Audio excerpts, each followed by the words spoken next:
하나님을 연인으로 사랑하는 즐거움 1-1 당신의 정체성 사랑하는 자. 지난 10년 동안 나는 강력한 기름 부으심을 가지고 광범위하게 말씀을 증거하는 여러 명의 사람들과 교제할 기회가 있었다. 주님은 자신의 초자연적인 능력을 부어주시기 위해 그들을 강력하게 사용하셨다. 그래서 그 영적 거인들이 전혀 뜻밖의 얘기를 내게 털어놓았을 때 나는 깜짝 놀랐다. 그들은 심지어 크고 역동적인 사역을 인도하고 있는 순간에도 따분함을 느낀다고 내게 털어놓았다. 뿐만 아니라 자신들이 하나님의 능력으로 쓰임받고 있다는 사실에 대해서도 흥분된 느낌을 전혀 갖지 못한다고까지 털어놓았다. 한 실례로 언젠가 유명한 하나님의 사람과 함께 유럽에서 대형 컨퍼런스를 섬긴 적이 있었는데 그때 나는 성령의 강력한 역사들을 목격했다. 집회가 끝난 후 나는 그에게 한 여인이 즉각적으로 치유받고 기쁨으로 울부짖었을 때 어떤 느낌이 들었는지 물어보고 싶어서 도저히 기다릴 수가 없었다. 하지만 그의 대답을 듣고 나는 몹시 놀랐다. 그는 이렇게 말했다. 그녀가 치유받아서 기뻤지만 개인적으로는 그런 역사들에 익숙해졌다네. 그리고는 이렇게 말을 이었다. 솔직히 집회가 끝나고 고독한 호텔방에 돌아와도 똑같은 느낌이네. 따분한 느낌 말이야. 계속해서 그는 자신 안에 있는 비통한 마음을 털어놓았는데 그것은 여러 가지 실망스러운 일들이 그의 마음을 사로잡는 결과 생겨난 것이었다. 그때 나는 이런 생각을 했던 것이 기억난다. 예수님의 이름으로 기적을 행하면 흥분된 느낌이 삶을 가득 채우게 될 것이 분명한데 그리고 불쑥 그 말을 해버렸다. 그러자 그가 대답했다. 처음에는 누구나 다 그렇게 느끼지. 하지만 시간이 지나면서 하나님과의 깊은 만남이 지속되지 못하면 결국 자기 자신의 영적 파탄에 부딪히게 된다네. 그 모든 특권에도 불구하고 결국 따분한 느낌 속에 빠져든 복음 사역자가 그 사람만이 아니다. 많은 사역자들이 은밀하게 자신의 불만족을 표현해왔다. 하나님께서 자신의 손을 사용하여 수많은 병자들을 고치셨다는 사람들과 하나님께서 자신의 말을 사용하여 수많은 영혼들을 격려하고 변화시키셨다는 사람들, 그리고 하나님께서 자신의 꿈과 환상을 사용하여 자연적인 영역을 뛰어넘게 하셨다는 사람들 가운데 수년간의 엄청난 경험에도 불구하고 자신의 영은 불만족스러운 상태에 빠져버린 사람들이 많이 있다. 교회의 위대한 사령관들 중 많은 이들이 하나님을 즐거워하지 못하고 있으며 그분과의 친밀감을 느껴보려고 몸부림치려 하고 있다. 하지만 그들의 개인적인 영적 빈곤에도 불구하고 그들의 사역은 계속해서 성장해 왔다. 한때 나는 사역자가 기름 부음을 받으면 하나님을 향해 늘 충만한 상태를 유지하게 될 것이라고 생각한 적이 있었다. 그러나 이제는 절대 그렇지 않다는 것을 알게 되었다. 깊은 만족을 누리는 영혼과 개인적인 목적의식, 그리고 넘치는 보물 창고와도 같은 신성한 즐거움은 하나님을 친밀하게 아는 지식에서만 나올 수 있는 것이다. 당신은 영적 각성을 추구하고 있는가? 혹은 당신의 모든 상상을 초월하는 천상의 만족을 갈망하고 있는가? 그렇다면 두 가지 초점을 맞추라. 첫째, 하나님의 아름다움 혹은 하나님의 모습, 그분의 성품을 아는 측면에서 친밀하게 아는 데 초점을 맞추라. 둘째, 그분의 형상으로 창조되었다는 것이 무엇을 의미하는지, 다시 말해서 그리스도 안에서 하나님이 바라보시는 우리의 모습이 어떠한지 아는 데 초점을 맞추라. 이 두 가지 진리의 영역은 다른 어떤 것과도 비교할 수 없을 만큼 당신의 마음에 새로운 힘을 불어넣어 줄 것이다. 이 장에서 우리는 그분이 누구인지, 그분의 모습과 그분 안에서 우리가 누구인지 하나님이 바라보시는 우리의 모습을 아는 일의 중요성을 탐구하게 될 것이다. 우리가 정말로 주님을 즐거워하고자 한다면 혹은 새로워지고자 한다면 우리의 진정한 정체성을 그리스도 예수 안에서 새로운 피조물로 이해해야만 한다. 우리의 아름다움은 아름다우신 하나님께서 우리에게 나눠주신 결과물이라는 진리는 영원 무궁토록 우리의 마음을 새롭게 하고 황홀케 해줄 주제이다. 상상해보라. 예수님께서 소유하신 아름다움은 그분이 의로움이라는 선물을 통해 자신의 신부에게 나눠주시는 바로 그 아름다움이다. 최근 몇 년 동안 영적 각성과 부흥에 대한 논의가 넘쳐났다. 이 책에서 나는 개인의 영적 각성이 오래 지속될 수 있는 길을 제시하려고 하는데, 그것은 무엇보다 하나님이 나를 갈망하고 추구하실 뿐 아니라 그분의 본성이 나를 매혹시킨다는 계시의 지식을 통해 영적 각성이 일어나는 것이다. 그런 영적 각성만이 오래 지속될 수 있는 것이다. 그런 계시의 지식을 깨달을 때 일어나는 반응은 내가 전심으로 하나님을 사랑하는 연인이 되는 것이다. 나의 정체성이 내가 아름다우신 하나님께 사랑받고 있다는 사실과 따라서 내가 하나님의 연인이라는 사실에 달려 있다면 나는 그분과의 관계 속에서 행복한 존재가 될 수 있다. 이 사실은 대단히 깊은 안정감과 만족감을 불러일으킨다. 그래서 우리가 단지 그분의 사랑을 받는 사람들만이 아니라 전심으로 그 사랑에 반응하는 사람들로 살고 있다는 것을 깨닫게 된다. 나는 내 자신이 하나님께 전심으로 반응하고 있다는 것을 알아야만 한다. 그런데 많은 사람들이 자신을 절반쯤만 헌신하는 위선자로 여긴다. 자신이 하나님께 전심으로 충성하지 못하고 있다는 정죄감이야말로 그들의 마음문을 단단히 닫아버리고 있다. 나의 연약함에도 불구하고 나를 간절히 원하시는 하나님께서 나를 추구하고 계시다는 사실은 너무나 멋지고 영광스러운 진리이다. 이런 깜짝 놀랄만한 사실을 깨닫고 나면 우리의 감정적인 작용이 변하지 않을 수 없게 되는 것이다. 이런 계시를 통해 우리는 하나님께 우리를 사랑해주고 즐거워해 주시라고 설득할 수 있을 만큼 높은 영적 경지에 도달하려고 애쓰는 삶으로부터 자유를 발견한다. 우리는 진정으로 그리고 마음속 깊은 곳으로부터의 하나님이 우리를 열정적으로 즐거워하신다는 것을 알 수 있다. 우리가 하나님 안에서 성숙해 가려고 몸부림칠 때에도 여전히 그분은 우리를 사모하고 갈망하신다. 하나님을 즐거워하고 있기 때문에 나는 죄도 덜 범하고 포기하는 일도 줄어들었을 뿐만 아니라 그리스도 안에 형제 자매들과의 관계에서 분리되는 일도 줄어들었다. 주님을 즐거워할 때 나는 더 순종하게 되고 더 큰 인내심으로 그분을 섬기게 되며 더 큰 인내심으로 역경을 견디게 된다. 다시 말해서 내 자신의 영이 새로워질 뿐만 아니라 영적 정체성마저 새로워지는 것이다. 한때는 감당하기 어려웠던 일들이 이제는 아주 편안하게 이루어진다.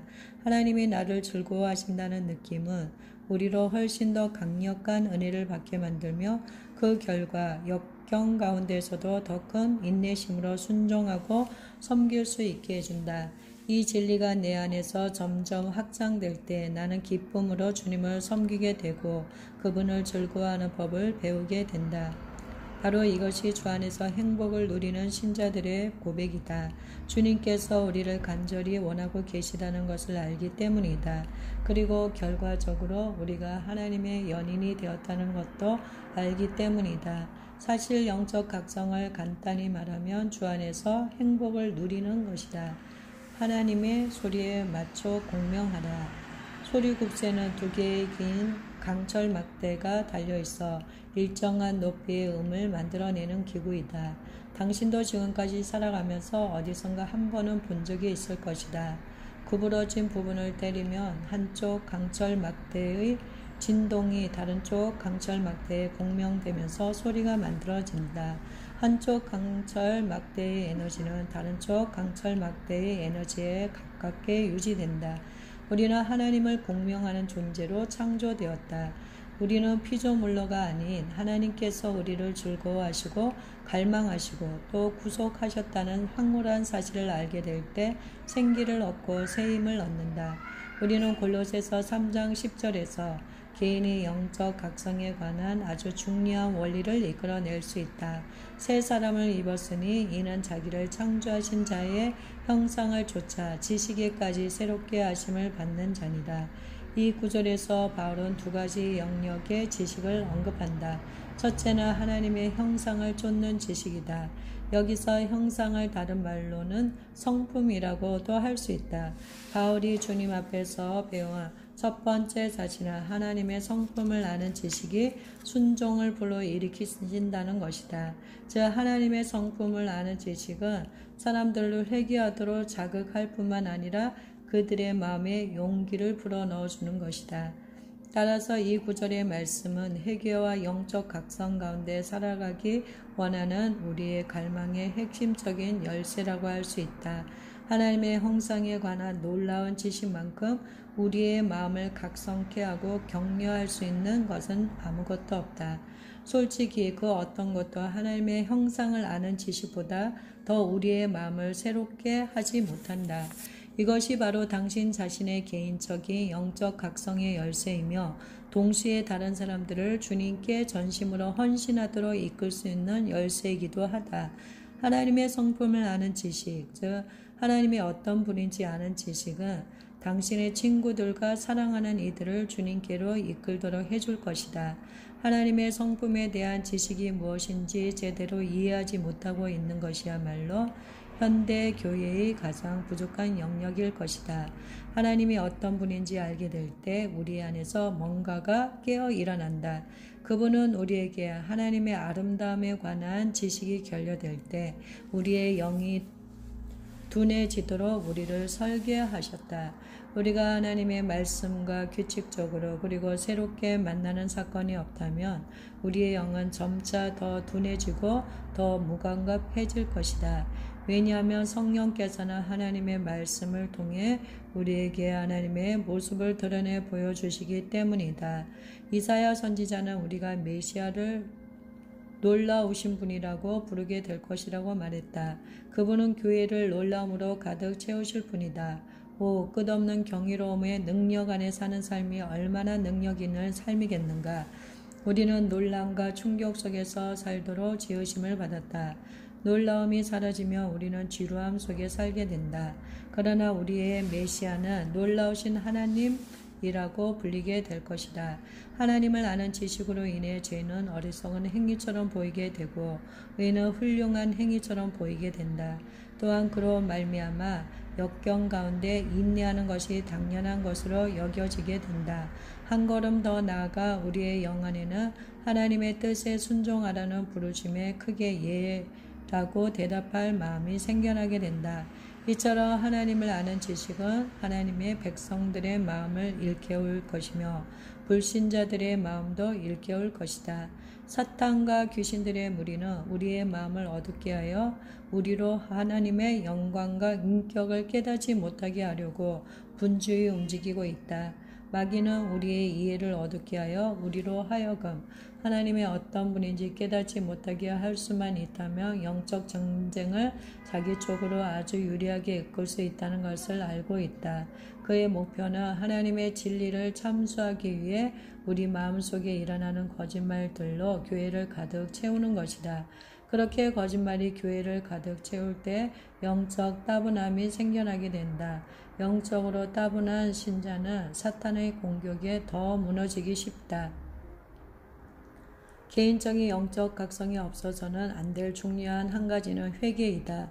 더 깊은 회개로 들어감이라는 표현은 사실 주님을 즐거워하면서 동기를 얻음이나 주 안에서 기뻐함이라는 표현과 나란히 사용될 수 있다. 골로새서 3장 10절을 좀 더 깊이 살펴보도록 하자. 새 사람을 입었으니 이는 자기를 창조하신 자의 형상을 쫓아 지식에까지 새롭게 하심을 받는 자니라. 대부분의 성경 번역본들은 하나님의 형상을 그리스도 예수 안에서 새롭게 창조된 신자들의 형상과 연결시킨다. 하나님을 따라 의와 진리의 거룩함으로 지으심을 받은 새 사람을 입으라. 골로새서 3장 10절과 짝을 이루는 에베소서 4장 24절에서 바울은 분명 그리스도 예수 안에서 새롭게 지으심을 받은 신자에 관해 언급하고 있다. 골로새서 3장 10절에서 바울은 우리의 육신적인 정체성이 아니라 그리스도 예수 안에서 얻은 새로운 영적 정체성에 관해 언급하고 있다. 내가 이 모든 것에서 가장 뛰어난 체험을 가지고 있다고 주장하고 싶지는 않지만 주님을 즐거워하는 법에 대해서는 조금 안다고 말하고 싶다. 내 자신의 경험뿐만 아니라 말씀 연구 및 교회사 연구 그리고 위대한 하나님의 사람들이 남긴 간증들을 통해서 나는 하나님이 기록된 말씀을 통해 자신을 계시하시는 것만큼 우리의 마음을 온전히 사랑으로 일깨우시는 것은 아무것도 없다는 사실을 확신하게 되었다. 성령님을 우리의 안내자로 모시는 것만큼 우리의 마음을 열정과 기쁨과 즐거움으로 깨어나게 하는 것은 아무것도 없다. 성령님을 안내자로 모실 때에야 우리는 성령님의 팔을 붙잡고 하나님 자신이 우리에게 계시하시는 하늘의 보물창고 안으로 걸어 들어갈 수 있다. 영적 각성과 말씀. 성경을 자세히 살펴보면 거기에 영적 각성이나 혹은 영적 각성의 하위 분야에 해당하는 회개에 도달하는 데 필요한 성경적인 방법이 아주 분명하게 제시되어 있다. 말씀 속에서 하나님은 우리를 새롭게 하는 전략뿐만 아니라 우리가 다가고자 하는 사람들을 새롭게 하는 전략까지 계시해 놓으셨다. 그런 영적 각성은 우리가 우리 자신이나 다른 사람들에게 다음의 것들을 깨닫게 할 때 가장 효과적으로 성취된다. 하나님의 형상에 관한 지식, 그리스도 안에서 우리의 영적 정체성에 관한 지식. 하나님 나라에서 영적 각성에 기여하는 다른 것들도 물론 있다. 하지만 골로새서 3장 10절과 에베소서 4장 24절은 이 두 가지 차원의 영적 지식이 다른 어떤 것보다 더 우리의 마음을 새롭게 한다는 것을 보여준다. 우리를 대부분은 보통 마음을 새롭게 하는 이 두 가지 진리와 전혀 무관한 방법으로 사람들을 격려하려고 애를 쓴다. 우리는 단지 사람들을 인정해 주기만 하며 그들의 마음이 새로워질 것이라는 잘못된 믿음을 가지고 있다. 하지만 인정만으로는 장기적인 영향을 미칠 수 없다. 물론 나도 인정의 효과를 믿는다.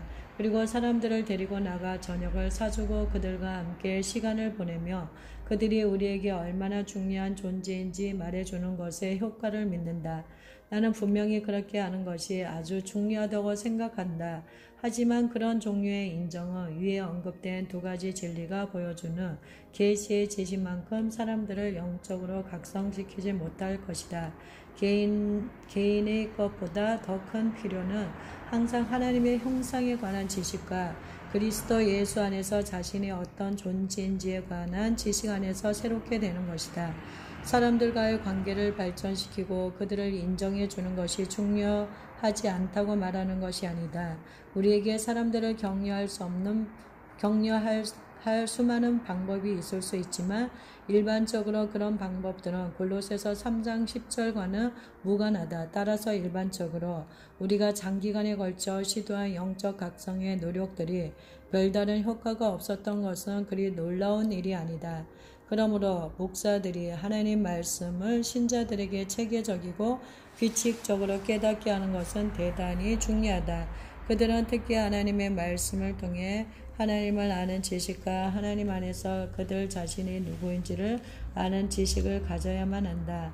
복음 전도의 노력들이 오랫동안 지속되는 영적 각성을 가져오려면 전달하려는 메시지 속에 이 두 가지 기본 전제를 반영하는 것이 중요하다. 그분이 누구이며 그분 안에서 우리가 누구인지를 붙잡게 되면 우리와 다른 사람의 관계도 혁명적으로 변화될 것이다. 우리의 사랑하는 하나님이신 예수 그리스도의 유언과 아름다운 감미로운 애정, 깜짝 놀랄만한 신비와 강체를 만나게 되면 우리의 감정적인 작용은 문자 그대로 변화된다. 여러 달, 여러 해 동안 하나님을 섬기다 보면 영적으로 무감각한 지점에 도달하는 것은 흔히 있는 일이다. 나도 여러 해를 지나오는 동안 그런 상태에 여러 번 빠진 적이 있다. 그리고 거기서 빠져나올 때까지는 내 자신이 그런 상태에 빠졌다는 것도 깨닫지 못하는 것 같아. 때때로 나는 영적으로 메마른 시기를 지나기도 하는데 그때는 다른 때보다 영적으로 소극적인 태도를 갖게 된다. 하나님의 말씀을 통해 나는 내 영의 문제에 대한 해결책이 골로새서 3장 10절에 기술되어 있음을 알게 되었다. 거기에 영적 문제에 대한 처방이 아주 분명하게 기록되어 있다. 내 마음이 무디고 무감각하다는 느낌이 들 때마다 나는 거기에 기록된 두 가지 생생한 진리를 되새기려고 노력한다. 그 두 가지 진리는 하나님을 아는 지식과 그리스도 안에서 나의 영적 전체성을 아는 지식이다. 나는 마음이 우울한 사람들은 대개 그들 자신과 관련하여 주님이 어떤 분이고 주님 앞에서 그들 자신이 누구인지 알지 못한다는 것을 발견했다. 당신의 영적 정체성에 따라 살라. 너무나 쉬운 일이기 때문에 우리들 대부분은 감정에 따라 살아간다. 하지만 감정은 우리의 육신적인 정체성에 기반을 두고 있다. 육신적인 정체성에 따라 살 때 우리는 돈을 얼마나 많이 버는가, 어떤 지위와 능력을 가졌는가, 얼마나 많은 힘과 영향력이 있는가, 그리고 어떤 사람을 알고 있는가 등으로 우리 자신을 규정짓는다. 반면에 주님은 우리가 우리 자신의 영적 정체성에서 나오는 힘과 자원들을 가지고 살기를 원하신다.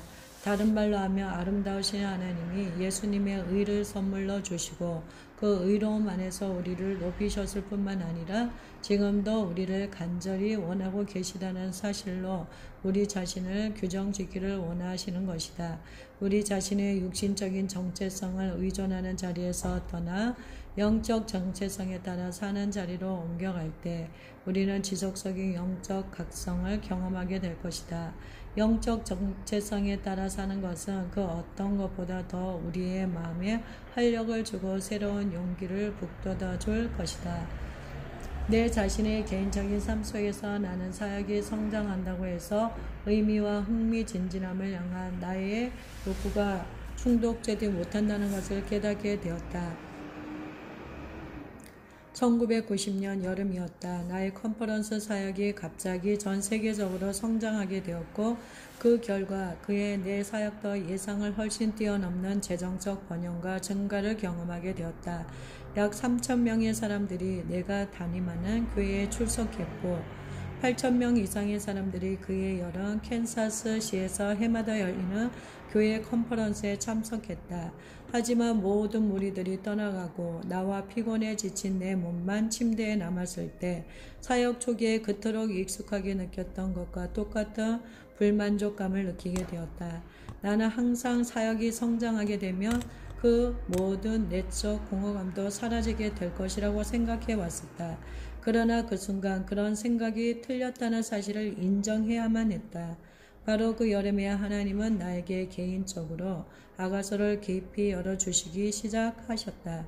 주님은 여러 주에 걸쳐 그 책에 담긴 진리들을 내게 펼쳐 보여주셨다. 아가서 7장 10절은 이렇게 되어 있다. 나는 나의 사랑하는 자에게 속하였구나. 그가 나를 사모하는구나. 이 구절이 특별히 내 마음에 적용되기 시작했다. 나는 하나님의 구애를 받고 나를 향한 그분의 불타는 갈망의 광대한 바닷속으로 이끌려 들어가는 느낌이었다. 그리고 그분의 불타는 갈망의 대상이라는 사실에 깊은 만족감을 느꼈다. 그때 내가 하나님께 이렇게 부르짖었던 것이 기억난다. 강단에서 2번 다시 설교하지 못한다 해도 저는 지금 당신의 사랑 속에서 존귀와 영광의 면류관을 쓴 느낌입니다. 내 자신의 영적 정체성을 발견하기 시작한 것이다. 당신의 영적 정체성을 발견하라. 주님께서 시몬 베드로에게 그의 영적 정체성을 계시하시고 확립시켜 주신 이야기가 요한복음 13장에서 놀랍게 전개되기 시작한다. 12사도 중 우두머리 격이었던 시몬 베드로는 예수님께서 배반당하시던 바로 그날 밤 중에 3번씩이나 주님을 부인하게 된다. 하지만 요한복음 13장 10절에서 예수님은 매우 흥미있는 말씀을 주신다. 그분은 마지막 만찬석에 둘러앉은 12 제자에게 이렇게 말씀하신다. 너희가 깨끗하나 다는 아니니라. 그분이 한 사람은 예라고 말씀하신 것은 유다를 가리키신 것이었다. 예수님은 그들을 똑바로 쳐다보시며 그들 중 단 한 사람만 깨끗하지 않다고 말씀하셨다. 그리고 그것은 그에게 배반하는 심령이 있었기 때문이다. 오순절 이전의 베드로를 생각해보며 늘 떠오르는 것은 하나님 안에서 연약하고 미성숙한 모습이었다. 그것은 사실이지만 그의 연약함과 미성숙함이 그를 더럽게 만들지는 못했다. 예수님은 미성숙한 제자들에게 그들이 깨끗하다고 말씀하셨다. 얼마나 멋진 관점인가. 어떻게 그들이 영적으로 미성숙하면서 동시에 하나님께 더러운 존재가 아닐 수 있단 말인가. 그것은 영적인 미성숙이 하나님 앞에서 부정한 자들의 마음 상태에 해당하는 반역과는 다르기 때문이다. 마태복음은 그날 밤의 사건에 대해 부가적인 정보를 제공한다. 예수님이 이렇게 말씀하셨다. 오늘 밤에 너희가 다 나를 버리리라. 기록된 바 내가 목자를 치리니 양의 떼가 흩어지리라 하였느니라. 그리고 33절과 34절은 이렇게 기록되어 있다. 베드로가 대답하여 가로되 다 주를 버릴지라도 나는 언제든지 버리지 않겠나이다.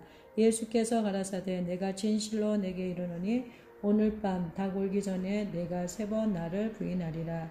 주님께서 베드로에게 닭이 울 것이라고 말씀하신 것은 베드로의 영적 교만에 대한 예언적인 비유를 말씀하신 것이었다. 베드로는 내가 주와 함께 죽을지언정 주를 부인하지 않겠나이다 라고 말하면서 그 비유가 적절한 것임을 입증했다. 예수님은 너희가 다 나를 버리리라고 말씀하셨다. 그러나 똑같은 대화지만 요한복음 13장 10절에서 그들에게 너희들 모두가 깨끗하다고 말씀하셨다. 그들이 넘어질 것이 분명한데 어떻게 동시에 깨끗할 수 있는가?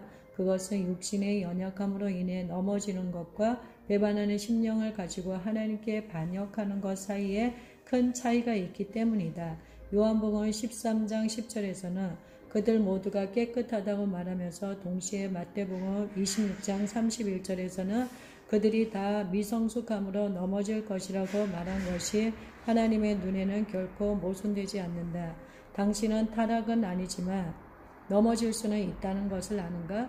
당신은 주님의 기대를 저버리면서도 여전히 주님 앞에서 깨끗할 수 있다는 것을 아는가? 그렇다고 당신의 죄가 심각하지 않다는 말은 아니다. 그러나 하나님께서 여전히 당신의 마음속 깊은 곳에서 나오는 부르짖음을 보신다는 사실을 기억하는 것은 대단히 중요하다. 당신이 넘어질 때에도 그분은 여전히 당신에게 자원하는 심령이 있음을, 여전히 당신에게 그분을 향한 참된 사랑이 있음을 알고 계신다. 넘어질 때에도 우리는 가망 없는 위선자들이 아니다. 사탄은 우리가 육신적으로 연약하기 때문에 하나님을 진정으로 사랑하는 자들이 아니라고 설득시키고 싶어 하지만 영적인 미성숙과 반역 사이에는 거대한 차이가 있다. 그 둘을 혼동하게 되며 심각한 영적 장애에 처하게 된다.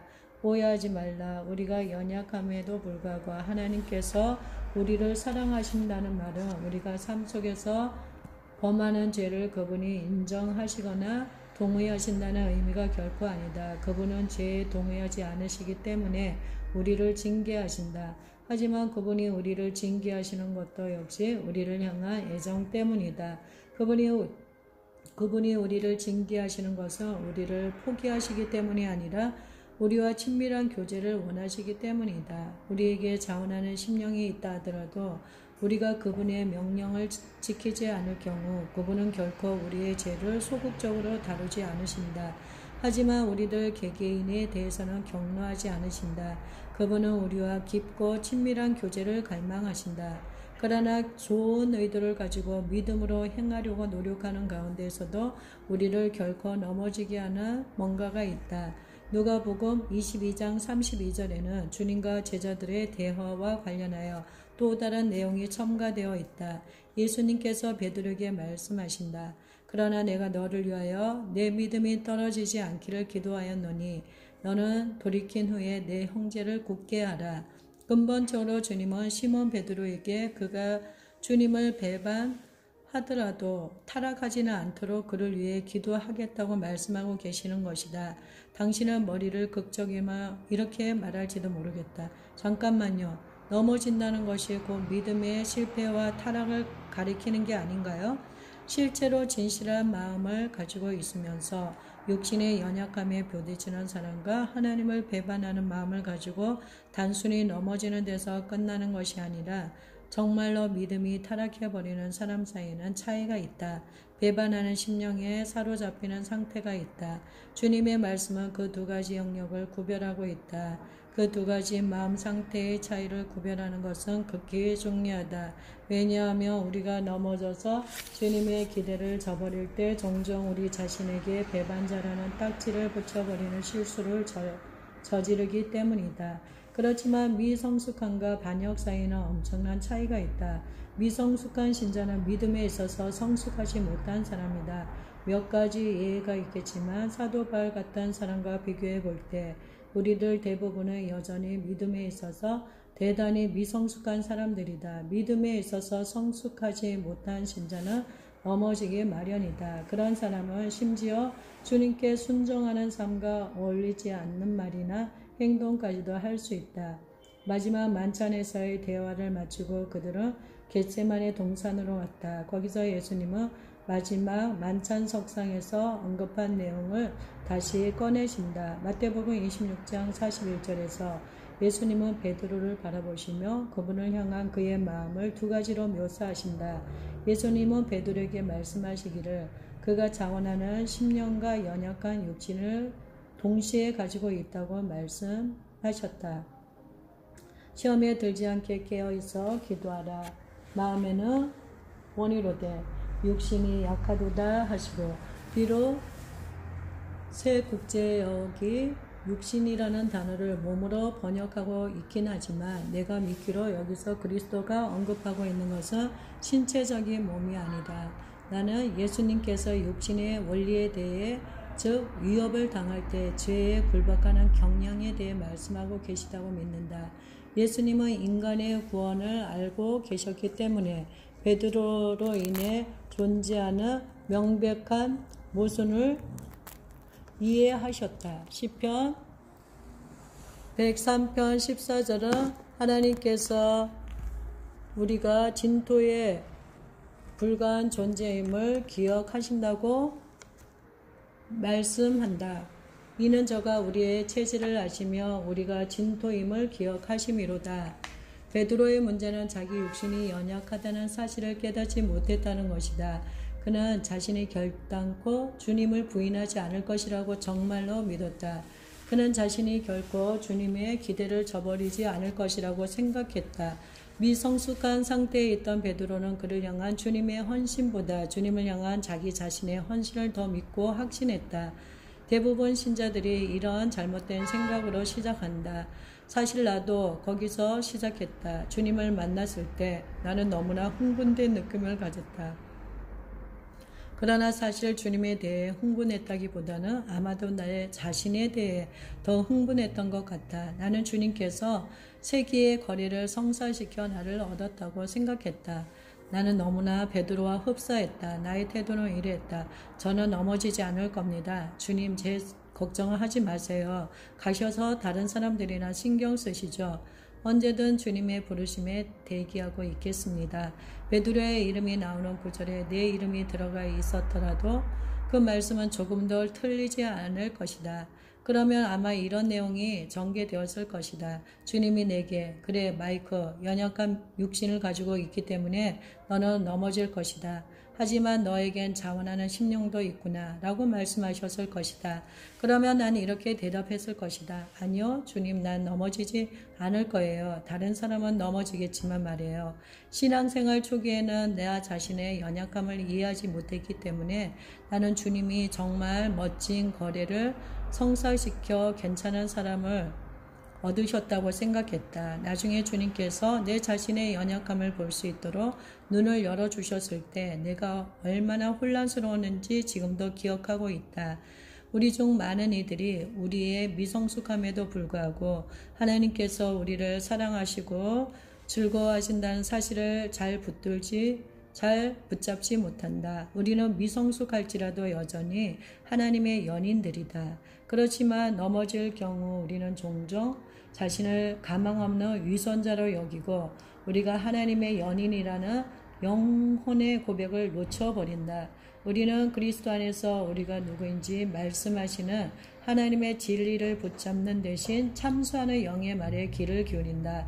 그리고는 정말로 하나님을 사랑하지 않는 가망 없는 위선자라고 우리를 참수하는 원수의 거짓말을 믿기 시작한다.